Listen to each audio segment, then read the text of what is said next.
Nagaani faraarri Waaqayyoo dachaa dabalee isiniif haa ta'uu kabajamuudhaaf jaallatamuu qulqulloota dhiiga Kiristoos kan bitamtan baay'ee kan isin kabajuuf isin jaalladhu iddoo guddaa kana isiniif qabu akkam jirtu nagaa keessanii egaan waldaan Yesuus hundaa danda'aadha.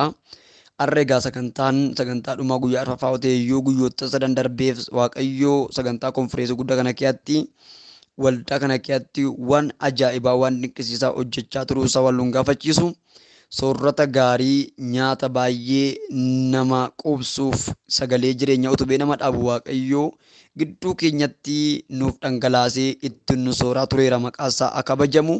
Namoota Waaqayyoo afaan godhatee ittiin dubbatuuf baroota kana keessa dibee kaasanii Waaqayyoo dhoksaa jireenya keenya hundumaa nutti hime nu barsiisee nutti dubbatee caba keenya waldhaanee nu jajjabeessee karaa hundumaatiin Waaqayyoo warra isarraa sooratan nu godheera. Maqaan Waaqayyoo bara baraa yaa ulfaatu.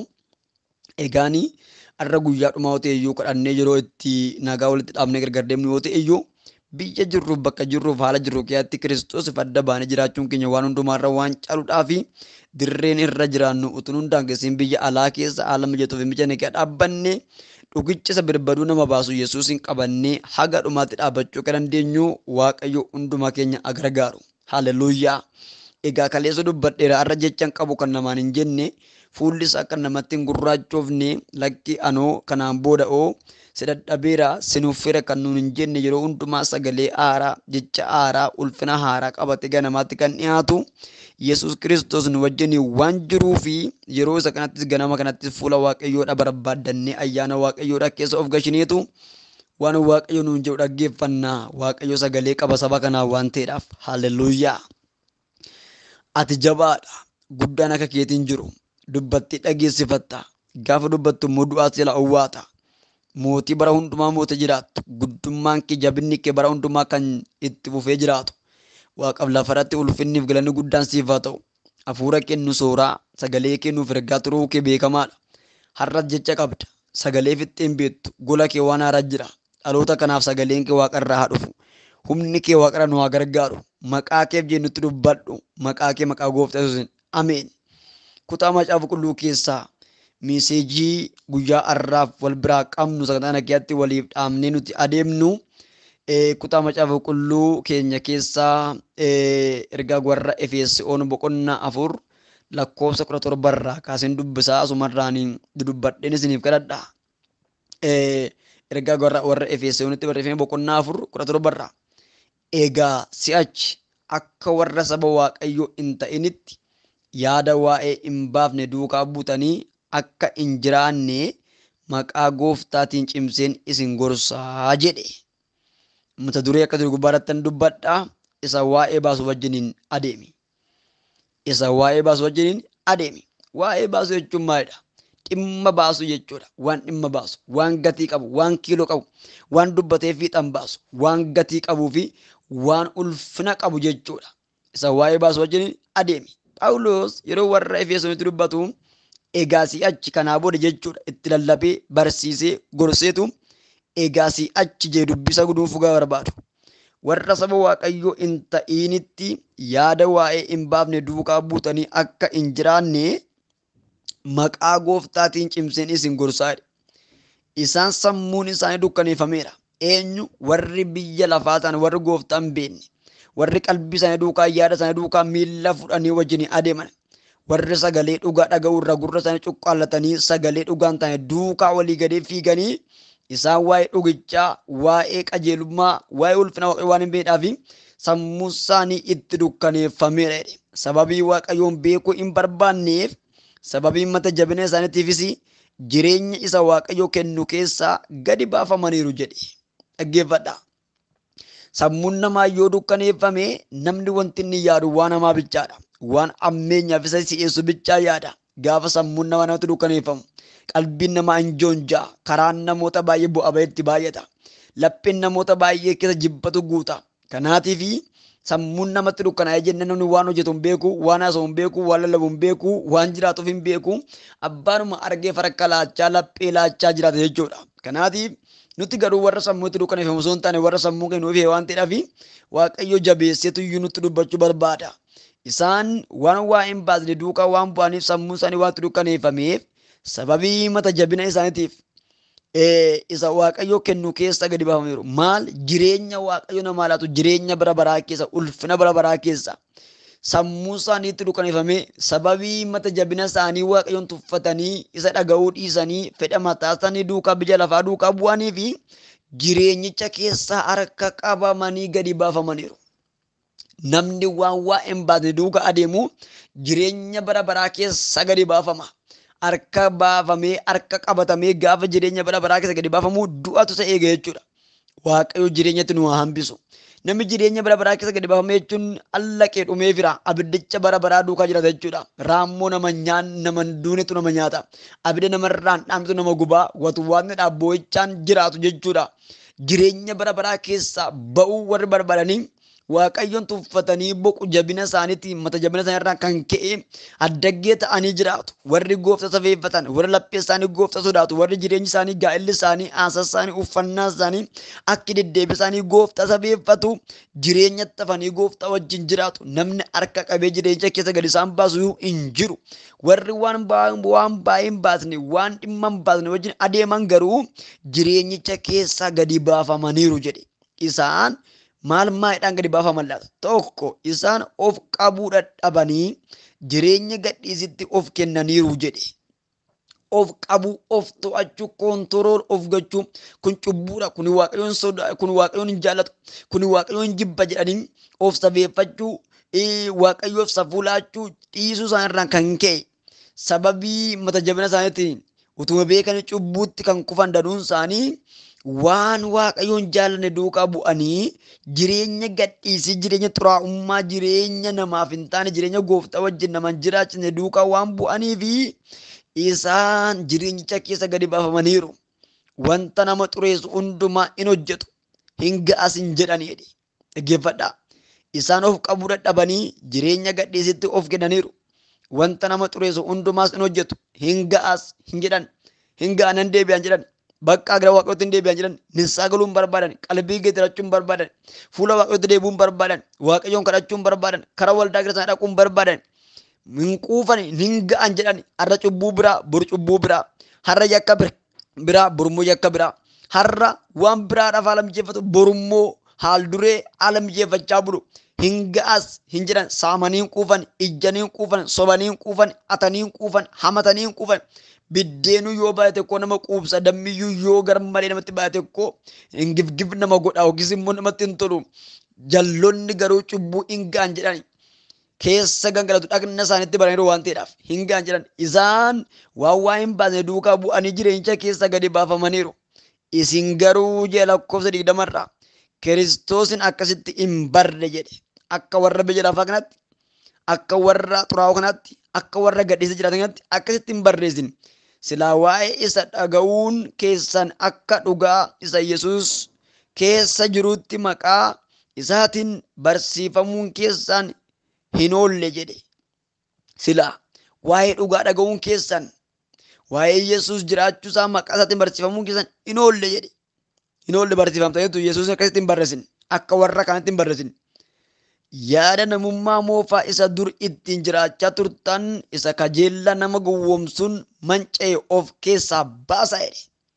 Isin akka warra biyya lafaatti hin barre waan ta'eef, akka warra gadhiisa akka waaqayyoon hin beeknetti Kiristoosin hin barre, Kiristoosin akka isin itti bartan akka biraadha waan ta'eef barsiifamtaniitu waan ta'eedhaaf, isinitti lallabamee lallabdaniitu waan ta'eedhaaf, karaa Kiristoos ittiin sin fayyisuuf, karaa Kiristoos ittiin jajamu waan beektanii bareechitanii irra geessanii waan beektanii fi yoo dhiistanii itti keessaa baatanii cubbutti kuftanii isinitti fayyadama firdiif sun qopheessa waan ta'eef isin Kiristoosin akkasitti hin barree jedhe. Amma egaa maal godhaa jedhee kajeella nama gowwoomsu manca'ee isa isin oofu jireenya moofaa, yaada moofaa, namummaa moofaa of keessaa baasaatii gataadhi. Hamma lapheen kee cubburraa fagaannetti, yakkarraa fagaannetti, hamiirraa fagaannetti, adaba biyya lafaarraa fagaannetti ati warruma biyya lafaati. Homaa garaagartummaa qabdu waan waldaa kee dhuftee teesseedhaaf sitti fakkaatiin jireenyi.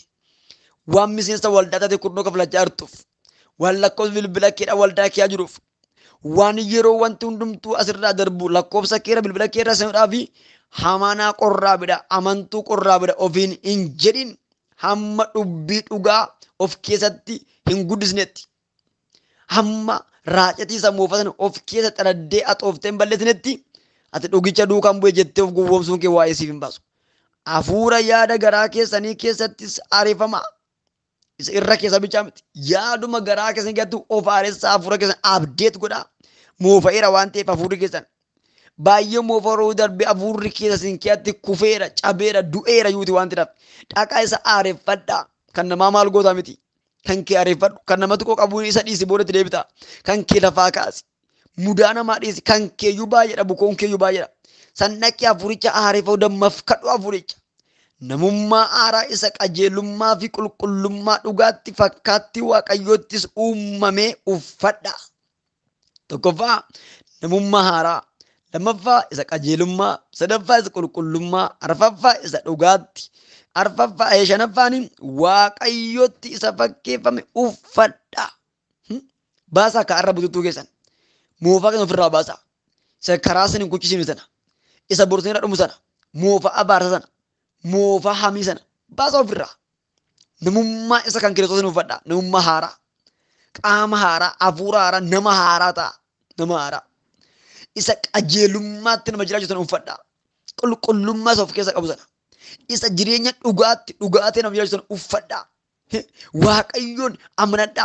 Isa uffadhaa malee wayyaa keessan aroogee amala keessa fokkisaa kaleessa ofirraa baasa.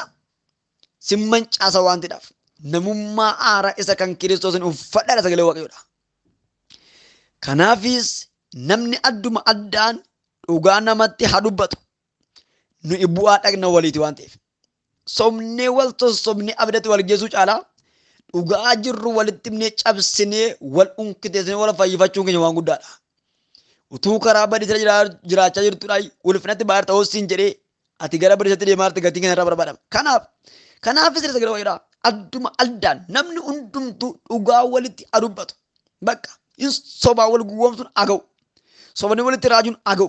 Sobanii wal barsiisuun haa ga'u. Haa dhaabbatu hin ga'a.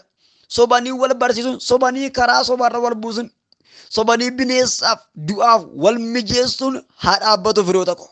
Haa dhaabbatu. Bu'aa siif hin qabu. Isa bu'aa qabu Kiristoosin duukaa adeemi. Adduma addaa nama hundumtuu dubbii dhugaa walitti haa dubbatu. Dubbii ifa ta'e, dubbii Kiristoos, dubbii dhugaa. Dhugicha isa birbaduun haa ta'u isa walitti haa dubbatu. Wal gowwoomsuun haa dhaabbatu kaa. Wal sobuun haa dhaabbatu kaa. Karaarra wal kaachisuun haa dhaabbatu kaa. Adduma addaan nama akkuma jirutti dubbii dhugaa isa hundee dhugaa of keessa qabu walitti haa dubbatudha sagalee waaqayyoodha. Walitti haa dubbatu. Nuyi bu'aa dhagna waliiti. Yoo dhugaa walitti dubbanne wal cabsina miti, wal miina miti, wal ajjeesina miti, wal jiraachisna toora jireenyaa keessa wal galchina waan ta'eef. Kanaaf nama hundumtuu bu'aa dhagna walii erga ta'eeti kufaatii obboleessa keetti du'uu obboleettii keetti hin gammadu erga jetteeti dhugaa jiru baasii itti hin balleessitu hin balleessi hin sobde hin sobde inni ijjootaati inni ijjite abalu jedhi itti dubbadhu dhugaa keessa kee jiru si keetti hin buruqu si keetti maammayyaa shaboon ta'uuti itti dubbadhu si ajibbitu funyaa si haa qabattu bordee bitee si jaallattiiti dhugaa jiru itti dubbadhu adduma addaan dhugaa jiru ifa baasati utuu irra qabii walitti dubbadhaa. Yeroo sana karaa isa dhugaara wal geggeessinee jireenya biraa wal geenya.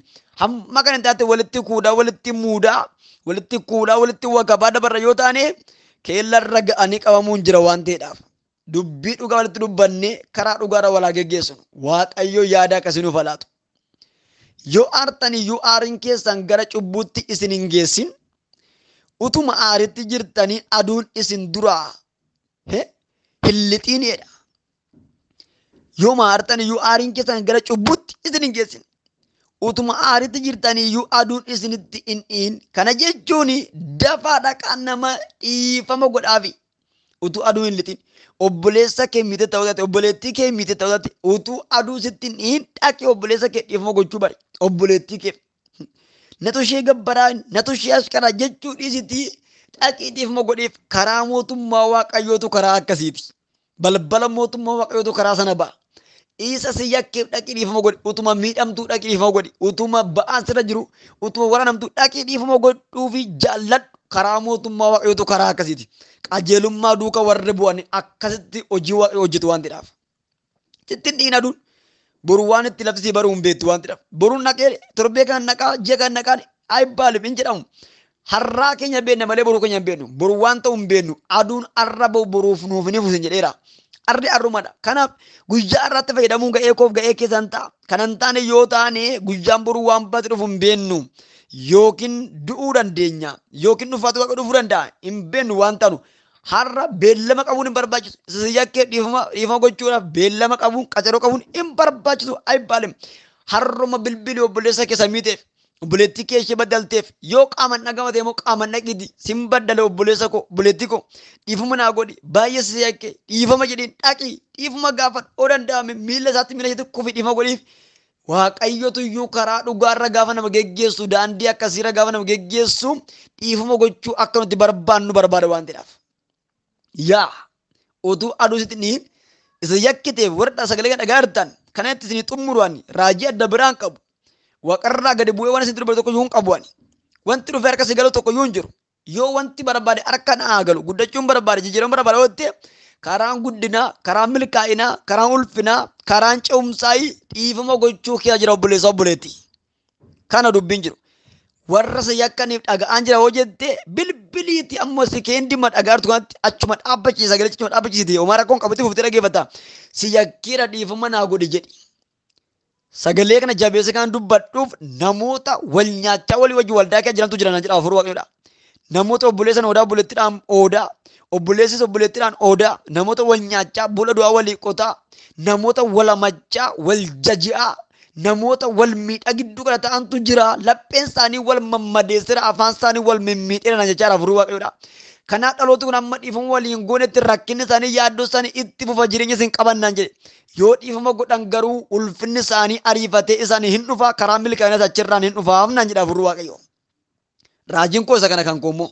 Kanaaf hammuma achuma sagalicha dhaabiti namni sagalee kana dhagaa jirtu amma sirra deebi'een dubbadha. Yeroo nama sagalicha kana dhaggeeffatu achuma dhaabiti isa si yakkeef dhiifama godhe yookiin sagalee kaa'e yookiin bilbili yookiin qaama naqe yoo dandeesse isee shakkiteef ni dhiira dhiifama godhi. Yoo kana gochuudhaa baatte egereen kee sodaachisaadha waan ta'eef hin deddeebisu dubbadha. Waaqayyo isa dhageenyee nufa eebbisu kuma dubbate miti du'aa kan kee tokkotti dubbate du'aa kaase. Anis baay'ee deddeebi'een dubbadhu waan isa jaalatu kabajuuf ani deddeebi'ee tokkotti matti dubbate waaqayyo warra sagalicha dhagan hojiirra oolchan isaan kan waaqayyooti. Egaanii aduu sitti lixiin jedhe seexanaaf karaa hin kennina. Dhaggeeffadha seexanaaf karaa hin kennina. Yoo isheen dhufte dida yoo dhukkubaan dhufte yoo karaa namaa dhufe yoo karaa namaa dhufe harkatti hin kennina. Duraas hin barbaadatanii laphee hin bahinaa fi karaan kennina seexanaaf.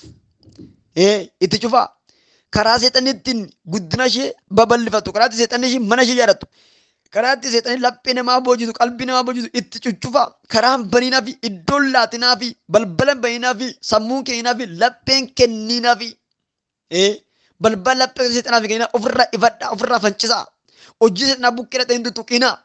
Biraan gahina irraa fagaadhaa karaan kenninaa fi yoos hojiin seexanaa badee manca'ee kan waaqayyo isin keessatti guddata waan ta'eedhaaf. Inni hatu deebi'ee hin hatiin warra dhaban gargaaruu akka danda'utti hojii waa'ee baasu harka isaatiin itti dadhabee yaa hojjetu malee. Warri atanii of jiraachisan, warri atanii haadha manaa jiraachisan, warri atanii maatii jiraachisan, warri atanii mana ijaarratan, warri atanii konkolaataa bitatan, warri atanii salbaajii geeddaratan, warri atanii kosmootosii geeddaratanii inni atu deebi'ee hin hatiini. Ija qabdaa, gurra qabdaa, harka qabdaa, miila qabdaa, sammuu qabdaa, hojjechuu hin dandeessa, qaama guutuu qabdaas hin jedha waaqayyo. Maalifatta? Hojjechuu hin dandeessa. Hanni cubbuu akka ta'e hin beektanii maalifattu? Maaliif gowwoomsitu? Maaliif namoota karaa adda biraatti dhuftanii qalbii namaa boojitanii gowwoomsitanii namarraa hattu? Kunis hanna jedhama waan ta'eedhaaf. Hanna jedhama. Inni atu deebi'ee natiin jedha waaqayyo. Dur ataa turta yoo ta'e hamma garuu akka deebitanii naannee isin dubbata waaqayyo. Inni atu deebi'ee natiin.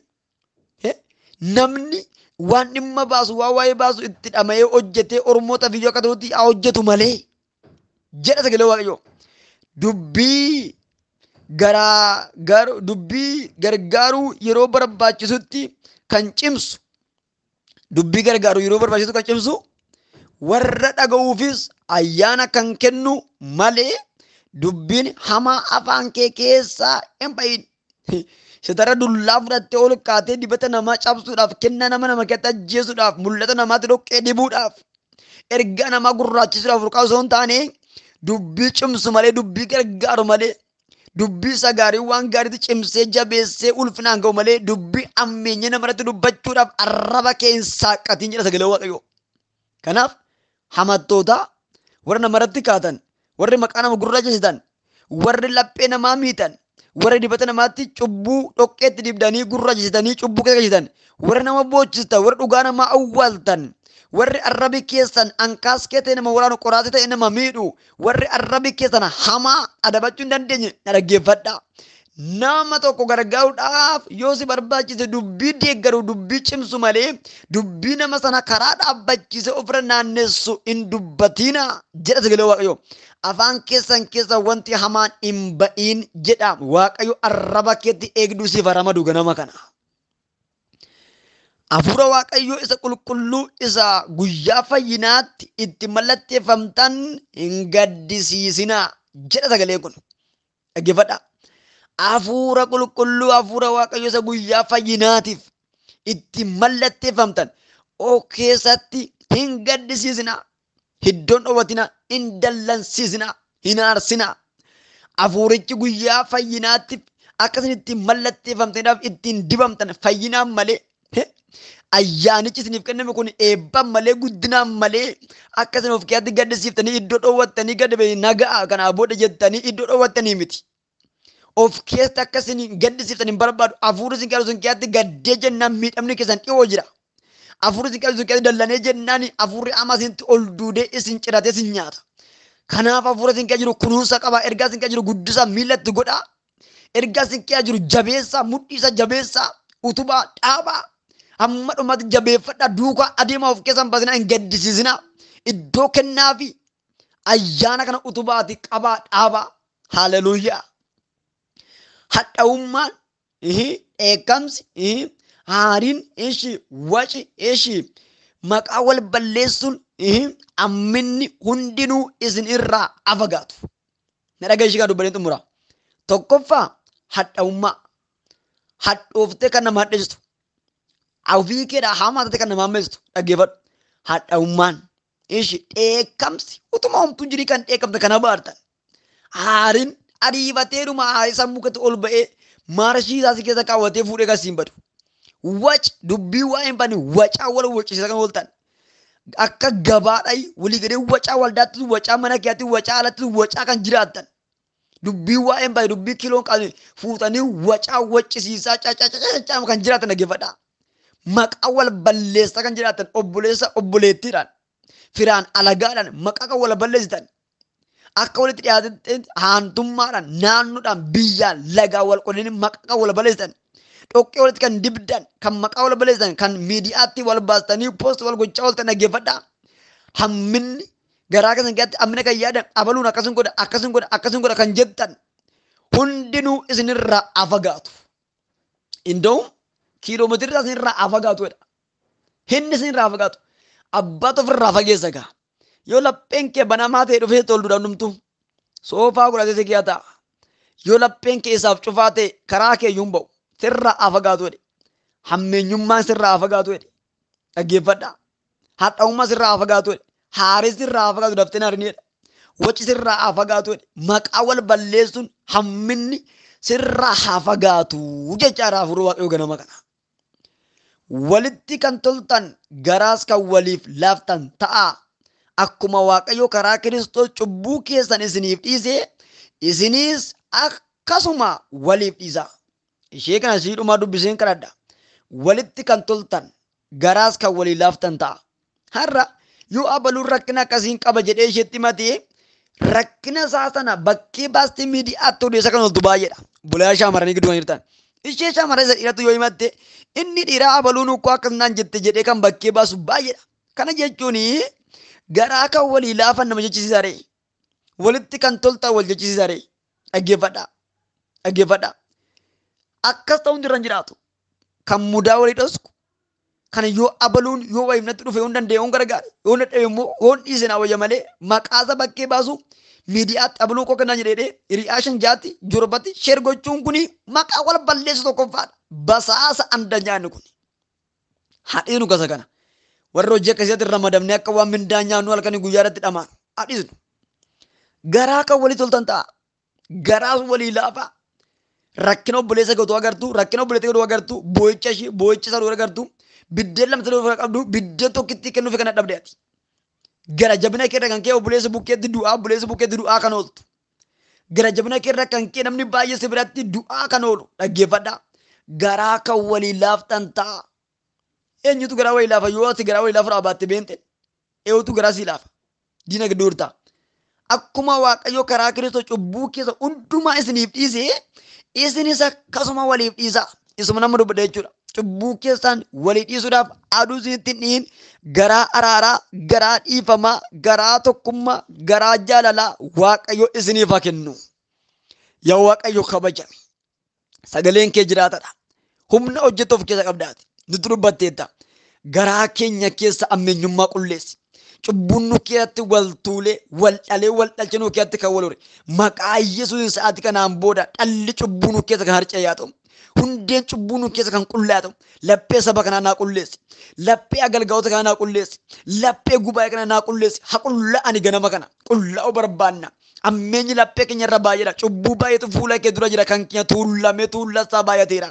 Sababii yakka keenya milkaa'ee dhabnee okkolaati jirra. Sababii yakka keenyaatiif gurri keessi dhaga'uu, gurri kee nu dhaga'uu dadhabe. Sababii yakka keenyaadhaaf harki kee hiixatee nu qaqqabuu dadhabe. Girgiddaa cubbuutu anaaf si gidduu jira jettee kun dubbatte. Hamma girgiddaan cubbuu anaaf si gidduudha hadii gamu. Girgiddaan cubbuu siif saba kan gidduudha hadii gamu maqaa gooftaa inni guddina nama dhowwaru, inni darbuu nama dhowwaru, inni ce'umsa nama dhowwaru maqaa Yesuusin kan diigame haa ta'u. Ganama kana waan tokko si kadhadha. Dhaloota kanaa garaa dhiifamaa kenni. Dhaloota kanaaf garaa araaraa kenni. Dhaloota kanaa gara laafummaa kenni. Dhaloota kanaa walii yaaduu kenni. Garaa walii yaadu, garaa wal dhoobatu, garaa wal jaalatu isaaniif kenni. Tokkummaan nu gidduutti amul'atu. Jaalalli nu gidduutti amul'atu. Walii yaaduun walii na'uun nu gidduutti amul'atu. Addaggee akka hin taane akka wal hin balleessine gara jabina keenya akka wal fuunee wal hin balleessine. Yaa Waaqayyo lapheen keenya laphee waliif yaadu, laphee wal qabbaneessu, laphee waliif waan gaarii yaadu ta'ee nuuf amul'atu ganama kana maqaa gooftaa Yesuusiin. Sabi kun yaa qullaa'u ganama kana. Waldaan kun yaa qullooftu ganama kana. Laphee keenya qulleessi, yakka keenya nu qulleessi, cubbuun keenya nu duukaa hin darbi. Yeruma kana booda araara si kadhanneera. Araarri kee samiirra nuuf haa ta'u. Dhiifamni kee nuuf haa ta'u. Cubbuu mul'ataaf dhokataa utuu beeknu utuu hin beekin si gaddisiifnee si yakkina hundumaa. Yaa Waaqayyo ganama kana. Dhiifamuu cubbuu nuuf haa ta'u. Dhangala'uu dhiiga kee cubbuu kee nurraa qulleessi. Yakka kee nurraa qulleessi. Irra daddarbaa kee nutti lakkaa inni qulleessu qullaa barbaanna ganama kana ijji araara kee nu haa ilaalu. Fuulli araara kee nutti naanna'u dhiigi kee inni barsa dhangala'e arras oo'aadha. Cubbuutti nama qulleessa cubbuura nu qulleessi yaa Waaqayyo. Qullaa'uu barbaanna. Siif adda ba'uu barbaanna. Kan kee ta'uu barbaanna. Ayyaana keetti ga'uu barbaanna. Hafuurri kee nu haa qulleessu ganama kana. Warra qullaan warra cubbuu isaanii dhiifameef nu godhe. Walii keenya dhiisuu akka dandeenyuudhaaf laphee araara nuu kenni. Laphee dhiifamaa nuu kenni. Laphee garaa laafu nuuf kenni ati yaa Waaqayyo. Dhaloota kana wajjin hafuurri kee ayyaanni kee bara hamma biraatti wajjin haa ta'u. Sagalee kan nu gorsaa turte irratti, sagalee kan nu barsiisaa turte irratti, sagalee kan nutti himaa turte irratti jabaannee dhaabbannee akka itti dhaaltu mootummaa kee ta'uudhaaf yaa Waaqayyo cimsinuudhaaf hafuurri kee hammadhuma bareechaa cimsee nu haa dhaabu.